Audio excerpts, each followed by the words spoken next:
আসসালামু আলাইকুম। প্রিয় দর্শক, আপনারা জানেন আমি বিভিন্ন সময়ে আমাদের নির্বাচন কমিশন নিয়ে নানা ধরনের সমালোচনা করি। অনেক দর্শক আমাকে এমনও বলেন যে নির্বাচন কমিশনের সঙ্গে কি আমার কোনো স্থায়ী শত্রুতা আছে কিনা, এবং তাদের নিয়ে কেন আমি এত তীব্র ভাষায় সমালোচনা করি। আমি আসলেই মনে করি, আমি আগে বহুবার বলেছি, আমি এই নির্বাচন কমিশনকে মোটেই এরকম একটা গুরুত্বপূর্ণ নির্বাচন অনুষ্ঠানের জন্য যোগ্য কমিশন বলে মনে করি না।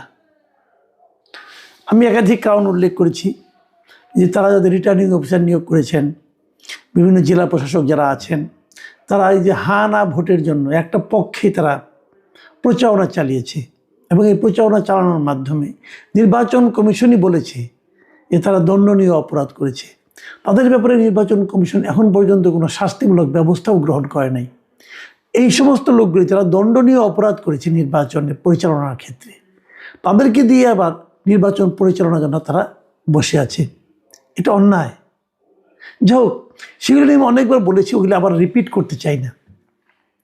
আজকে আমি একটা তাদের এর মধ্যে তারা, আমি আর একটা কথা বলি নাই, এর মধ্যে তারা, আপনি নিশ্চয়ই এটাও দেখেছেন যে পোস্টাল ব্যালটটিও তাদের মধ্যে নানা ধরনের কিন্তু অযোগ্যতার আমরা প্রমাণ পেয়েছি। সর্বশেষ যে ঘটনাটা ঘটেছে বলে আমরা পত্রিকায় পেলাম, এই পত্রিকার এই রিপোর্টটার জন্য আমি দৈনিক প্রথম আলোকে ধন্যবাদ জানাচ্ছি, এবং প্রথম আলো দুইজন রিপোর্টার রিয়াদুল করিম এবং হাফিজুর রহমান, এই দুইজনকে আমি বিশেষভাবে ধন্যবাদ দিচ্ছি, কারণ ওনারা অনুসন্ধান করে একটা রিপোর্ট করেছেন। এবং সেই রিপোর্টটা কি? সেই রিপোর্টটা হলো এই আসন্ন নির্বাচনে যে পর্যবেক্ষক নিয়োগ করা হবে, এই পর্যবেক্ষক নিয়োগের ক্ষেত্রে এই নির্বাচন কমিশন কী পরিমাণ অযোগ্যতার প্রমাণ দিয়েছে তার একটা বিষয়।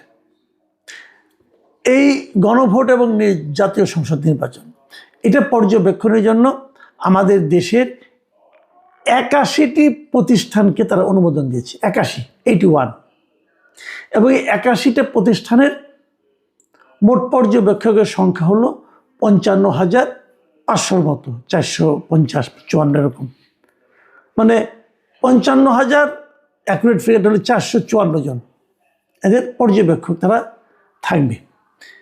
আচ্ছা, এই পর্যবেক্ষকের কাজটা কি, এটাকে বোঝার চেষ্টা করি আমরা।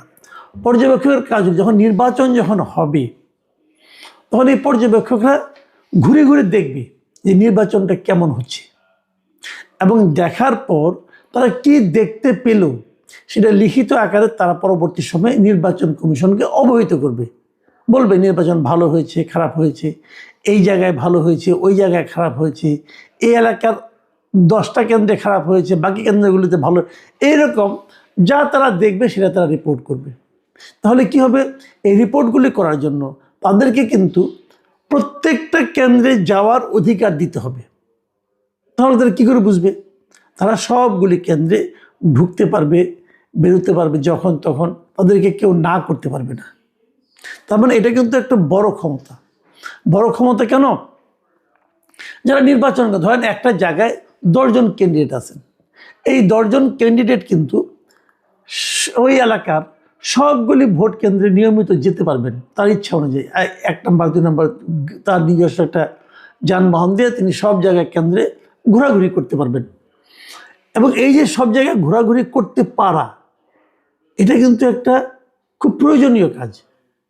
এখন ধরেন একজন ক্যান্ডিডেট, সে একটা কেন্দ্রে আছে, ওই এলাকায় মনে করেন আপনার 40টা কেন্দ্র আছে, তা বাকি কেন্দ্রগুলো যদি তার কিছু লোক থাকতো যারা অন্য অন্য কেন্দ্রে যেতে পারতো, তাহলে তার জন্য একটা সুবিধা হতো, কারণ তার প্রতিপক্ষ কোনো অনিয়ম করছে কি করছে না এটা দেখার জন্য একটা লোক থাকতো।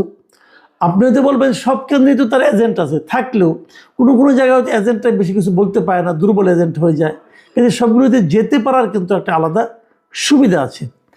এটার জন্যই কিন্তু একসময় আমরা শুনতাম যে ডামি ক্যান্ডিডেট দেওয়া হয়। নিশ্চয়ই আপনি শুনেছেন যে একজন ক্যান্ডিডেট থাকে ওই এলাকায়, তার হয়ে নির্বাচন পর্যবেক্ষণের জন্য, নির্বাচন দেখার জন্য আরও হয়তো 10 জন ডামি ক্যান্ডিডেট থাকে। এই ডামি ক্যান্ডিডেটের কাজটা কি? তারা কিন্তু নিজেদের ভোটার তদারক করে না, তারা যার ডামি ক্যান্ডিডেট তার ভোটার কেমন আছে, তার ভোটে কোনো সমস্যা হচ্ছে কিনা, বেসিক্যালি তারা এইগুলিই দেখত। এই ডামি ক্যান্ডিডেট থামানোর জন্যই কিন্তু নির্বাচন কমিশন একসময় বলেছিল যে এত আপনার এই স্বতন্ত্র ক্যান্ডিডেট দেওয়া যাবে না। তখন তারা কিন্তু স্বতন্ত্র নামে নেমে যায় এবং একজন দুইজন প্রার্থীর দামি হিসাবে সব জায়গায় ঘোরাফেরা করার একটা অধিকারও পায়। এখন যে এটা তো বন্ধ হয়ে গেছে, এখন তো বেশি দামি ক্যান্ডিডেট দেওয়া যায় না। কিন্তু যদি একটা এলাকায় তার 20 জন পর্যবেক্ষক থাকে এবং এই 20 জন পর্যবেক্ষক যদি কোনো একজন প্রার্থী কিনে নিতে পারে, বলে তুমি পর্যবেক্ষণই করবা কিন্তু আমার হয়ে সব জায়গায় দেখবে, দেখভাল করবা, আমার পক্ষে কাজ করবা, তুমি যেহেতু সব কেন্দ্রে ঢুকতে পারছো, তা আমার প্রতিনিধি হিসেবে তুমি সব কেন্দ্রে ঢুকো, এটা আমার জন্য একটা সুবিধা। দেখেন হিসাবটা কিন্তু খুব সহজ। কাজে পর্যবেক্ষক হতে পারাটা একটা মানে মোটামুটি একটা লোভনীয় কাজ। তো এই এতক্ষণে কাহিনীগুলি বললাম। এখন কি দাঁড়াচ্ছে এখানে, যে একটা প্রতিষ্ঠানকে পাওয়া গেছে, এই আপনার প্রথম আলোর এই যে রিপোর্ট, এই রিপোর্টে যে জিনিসটা পাওয়া গেছে, তারা একটা প্রতিষ্ঠানকে পেয়েছে। সেই প্রতিষ্ঠানের নাম হলো People's Association for Social Advancement, সংক্ষেপে পাশা। দেখা গেছে এই প্রতিষ্ঠানটাকে, এই যে আমি বললাম যে 55,454 জনকে পর্যবেক্ষক নিয়োগ করা হয়েছে, এর মধ্যে 10,559 জন মানে আপনার পর্যবেক্ষক এই পাশায় নিয়োগ দিয়েছে। তাহলে পাশাটা কি? এটা একটা এনজিও। তাহলে এটা কি অনেক বড় এনজিও? না, পরে দেখা গেলো এটা এনজিও না, একটা এমনি একটা সংস্থা। তাহলে এনজিও বলতে নিবন্ধিতও না। তো এই পাশা, এই প্রতিষ্ঠানটা কত বড় এনজিও একটা ধারণা করেন তো আপনারা। এই এনজিওতে মোট লোক সংখ্যা হলো মাত্র 1 জন। এনার যিনি মানে আপনার সৈয়দ হুমায়ুন কবির নামে একজন আছেন, উনি হলেন গিয়া এই এনজিওর সর্বা, উনিই সব, উনি নির্বাহী পরিচালক, উনিই সব।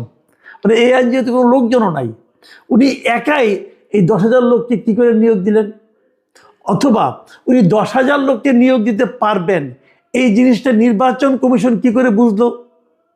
এই সমস্ত প্রশ্নের কোনো উত্তর নাই, উত্তর আপনি পাবেন না। এবং 10,000 লোক, এই 10,000 পর্যবেক্ষক সারা দেশের 300টা আসনের মধ্যে 127টা আসনে ওনার লোকজন দেখভাল করবে। 2 ধরনের পর্যবেক্ষক হয়। এক ধরনের পর্যবেক্ষক হলো তারা জাতীয় পর্যায়ের পর্যবেক্ষক, মানে তারা যে কোনো আসনের যে কোনো কেন্দ্রে যেতে পারবেন। আরেক ধরনের পর্যবেক্ষক হলো একটা কেন্দ্রে, মনে করেন একটা আসনে নির্বাচনী এলাকায় হয়তো ওখানে ওনার মনে করেন 50 জন পর্যবেক্ষক আছে, ওই 50 জন কেবল ওই নির্বাচনী এলাকাতেই থাকতে পারবেন, তার বাইরে যেতে পারবেন না। তো পাশার যারা পর্যবেক্ষক আছে, এনে কোনো কোনো নির্বাচনের এলাকা এমনও আছে যেখানে নাকি পাশার শতাধিক মানে 60-70 জন করে এবং 100-র উপরে আছে, এরকম হলো 41টা আসনে। 41টা আসনে পাশার প্রত্যেকটা আসনে 100 বা তার চেয়েও বেশি পর্যবেক্ষক আছে। ভাবেন, তার মানে কি প্রতিটা কেন্দ্রে তার এক বা একাধিক পর্যবেক্ষক সারাক্ষণ থাকবে। কিন্তু এরা কার কাজ করবে? এবং এরা যে কাজ করবে, এদেরকে পাশা নিয়োগ দিয়েছে, কিন্তু আসলে এরা টাকাটা পাবে কার কাছ থেকে? পাশা কি কারো কাছ থেকে টাকা নিচ্ছে?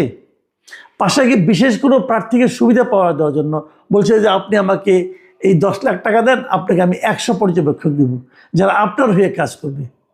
ভাবুন একবার, লেনদেনটা কোন পর্যায়ে গেছে? এবং তাদের কোনো প্রশিক্ষণ নেই।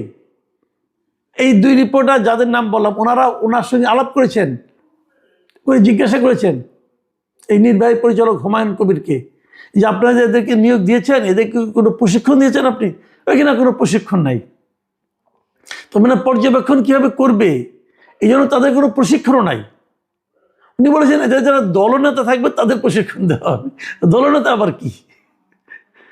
মানে পুরা জিনিসটাই একটা ভয়ঙ্কর অনিয়ম, ভয়ঙ্কর দুর্নীতি। আপনারা যদি আরো একটু খুঁজেন, আমার মনে হয় আপনারা পেয়ে যাবেন যে বিশেষ কোনো একটা দলকে বিশেষ সুবিধা দেওয়ার জন্যই এদের নিয়োগ দেওয়া হয়েছে। এত মেটিকুলাস ডিজাইন পর্যবেক্ষকদের মধ্যেও ভাবা যায়? দেখেন নির্বাচন কমিশন করেছে কি, নির্বাচন কমিশন শুরুতে আগের নির্বাচনগুলোতে যারা নাকি পর্যবেক্ষক ছিল তাদের সবগুলি প্রতিষ্ঠানকে বাতিল করে দিয়েছে। এখন বাতিল করে দিয়ে নতুন যখন তারা পর্যবেক্ষক নিয়োগ করতে চেয়েছে, যে কোথায় পাবে এত পর্যবেক্ষক? নির্বাচন আসে 5 বছর 6 বছর পর পর একটা করে। এত পর্যবেক্ষক কি এখানে আছে? নাই। তখন তারা এরকম জোড়াতালি দেয়া এখান থেকে ওইখান থেকে নিয়ে তারা এই কাজগুলি করেছে। এবং পাশার যে ঘটনাটা, আমার মনে হয় না পৃথিবীতে এই ধরনের ঘটনা এর আগে কখনো ঘটেছে। এটা এই নির্বাচন কমিশন ঘটিয়ে আমাদেরকে দেখালো যে তারা কি পারে। এই স্ক্যান্ডালের শেষ কোথায় আমি জানি না, ভালোভাবে খুঁজলে হয়তো দেখা যাবে যে আরও এরকম অনেক আছে। এরকম পেয়ে যাবেন আপনারা। এই যে 81টা সংস্থা, ভালো মতো খুঁজলে কি পাওয়া যাবে আল্লাহ জানে। সংস্থা আরও বেশি ছিল, ওটাকে বাদ দিছে কিছু, 2 দফায় তারা নিয়োগ দিচ্ছে আর কি। পাশাপাশি প্রথম দফায় ছিল না, পরের দফায় তাদের নামটা আসছে। তো এভাবেই নির্বাচন হচ্ছে, এবং এই নির্বাচনটাকে আমাদের প্রধান উপদেষ্টা এরই মধ্যে বলেছেন এটা হবে ইতিহাসের শ্রেষ্ঠ নির্বাচন। আল্লাহ রহম করুক। প্রিয় দর্শক, এখানে পর্যন্তই। আল্লাহ হাফিজ।